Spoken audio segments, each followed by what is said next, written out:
Mary J News, and y'all are watching This Week in Weed. 2018 has been a banner year for cannabis reform, but it's looking like next year could be even better. This week, New York Governor Andrew Cuomo announced that legalization will be one of his top priorities for next year, and insiders believe the Empire State could greenlight adult use as soon as next April. This is actually the first time that Cuomo has explicitly endorsed legalization. Way back in 2013, this same guy was trying to stop state lawmakers from passing a medical marijuana bill. But now that Canada and Massachusetts have legalized adult use, and New Jersey is working hard to do the same, it seems like Cuomo is finally seeing the writing on the wall. The governor has already begun drafting a new legalization bill, which is expected to be unveiled in January and approved as soon as April. This bill will come hand in hand with the state budget bill, which is expected to include legal weed taxes as a local source of revenue. Now, legislators are looking to Nevada as a model for New York's adult use regulations.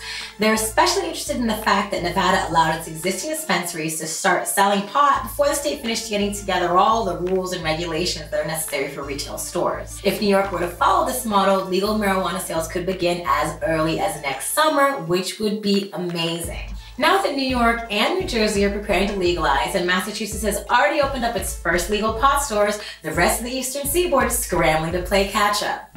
The new governor-elect of Connecticut has announced his intentions to bring legal pot to his state.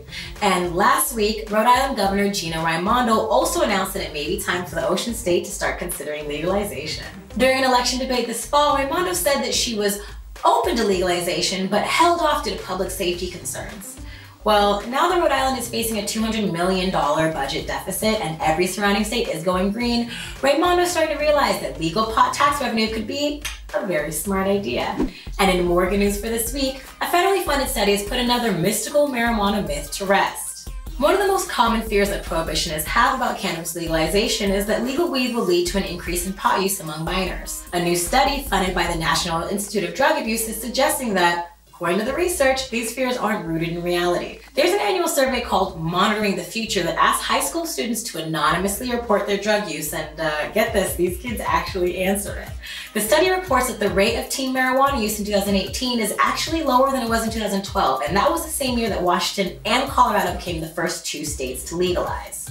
So even as attitudes towards marijuana continue to relax, teenagers are not showing a corresponding increase in marijuana use. Apparently, legalization is not a gateway to abuse, and the reefer madness era fears that America will descend into a pot-fueled frenzy of tantric sex and reggae music are mostly unfounded.